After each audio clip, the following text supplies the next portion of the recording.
My name is Kayla Rodriguez. Hi, my name is Haley Brown. Hi, my name is Marissa Kilpatrick. I'm Cuban. I'm a 24-year-old. I'm from San Bernardino, California. I recently moved to Atlanta, so I'm brand new. I'm a first-year philosophy major at Spelman College. Both Afro-Latina queer person. And I'm bisexual. Yeah, and I'm not sure what my sexual orientation is. What is your favorite part about yourself? Favorite part about yourself? My favorite part about myself is That's such a loaded question. I'm very compassionate. Like I don't fight for just myself. I like to fight for others because I like to stand up for people. And I just want to be a source of change. For me, like a lot of my politics and a part of my identity is really understanding like the different parts of people and where they come from, what experience they have that led them to view the world the way that they do. I want to give that same attention that I would want. What's something you wish more people knew about being Latinx in the United States? Something I wish more people knew about being Latina in the United States is... I think people should really know that there's a whole Latin American diaspora. It's not the equivalent of whiteness. I don't speak Spanish. Everybody thinks, oh, they're just from Mexico or wherever that's most common in people's education. I'm not like olive skin. I don't have silky hair. So I've heard a lot of people like on campus and just, throughout life, like say like, oh, well, I don't really count like Mexicans as being Mexican. They're white to me. True, because we still struggle with like, color in our community. So I just wish people knew that being black and being Latina is a thing, and it's not weird. Like most of Latin America is black, so I wish people knew that. What's something you wish more people knew about being queer in the United States? We're sexualized, especially lesbians and bisexuals. They're sexualized because it's appealing to a man, but really we don't do it for them, we do it for us. It's not the equivalent of being attention seeking.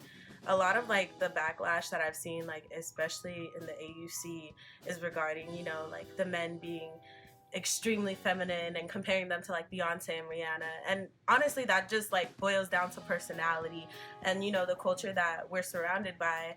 At the end of the day, like it's not attention seeking, it's just you being you. Sexuality has nothing to do with who you love. I think love is more based on connection, despite sex, gender. What are your favorite ways to express the different parts of your identity in terms of art, fashion, and other methods of expression?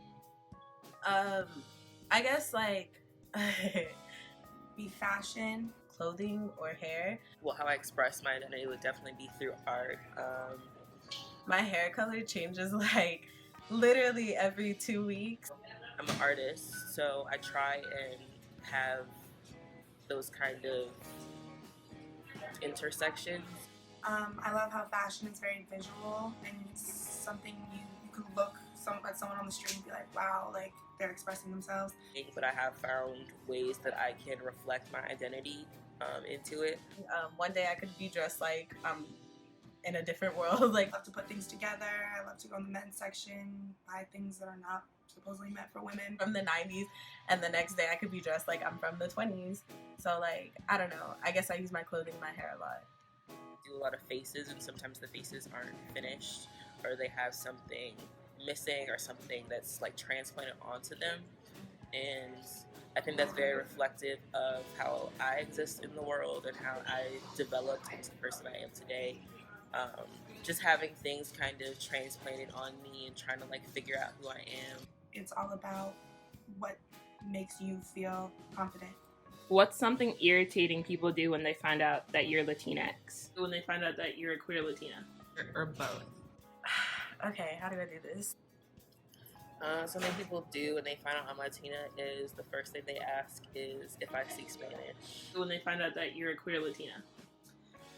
They're always like, oh, like, can I see you hook up with a girl? Oh, like your hair, you have good hair then. Or, like, do you hook up with like bad girls?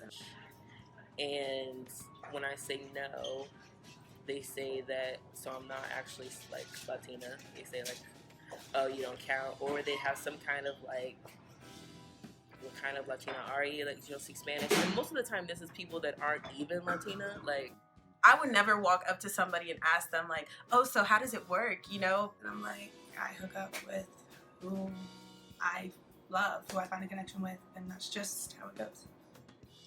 Something that I struggle with every day in terms of my identity. Haley, what's something you struggle with every day in terms of your identity? There's very few spaces for queer Afro-Latinas. I guess really just finding my place. you have spaces where you see blacks in Latin America, and then you have spaces where it's gay, like Latinos. And I wanted to see something that put those two together. I think there's a big difference between being queer being queer and Afro-Latina, because there's some spaces where your ethnicity is recognized and not your sexuality. Both of those, they're not separate. Like, it's hard to just push one or the other. And I think there's many places where your sexuality sets you apart from everybody else, where your ethnicity is definitely not recognized. And so I struggle with, I guess, finding myself the right social group to be happy in. What advice would you give to someone of any identity struggling with their identity? If you could give someone of any sexual orientation, gender expression, ethnicity, or nationality who is struggling with their identity some advice, what would you say? Well, all of those things. I would advise them to just be them, because even though that's like a very cliche answer, there's a lot of people who aren't themselves, and you know, they go their whole lives being that, and at the end of the day they're unhappy. And you know your purpose. Identity shouldn't really be a label. Anyone who's struggling with their identity, I would just want them to just keep brushing off those "it'll get better" inspirational quotes. It's something you hold close to yourself, something that makes you understand yourself more. Find for yourself that moment that is like, you know what, like, I'm awesome. You just find that moment that really affirms who you are. And I think it's really important for people to be focused on their journey and what makes them happy, and focus on whatever it is that makes them be like, you know what, I'm great, and whatever anybody else says, it doesn't matter, because I found out on my own what makes me me, and that's most important over what anybody else. What's something you'd tell yourself at 8 years old?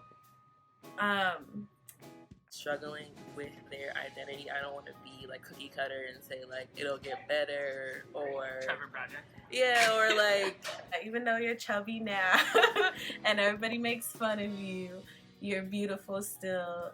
I would say continue doing what you love. You don't ever have to like change yourself to feel better. Just really live for yourself. I hope they have that moment where they're able to define for themselves what it getting better will look like for them, or what them mattering will look like for them. Don't really think about what others say about you or how they view you, because at the end of the day, you're living for you. And, you know, what is life if we're not living happy?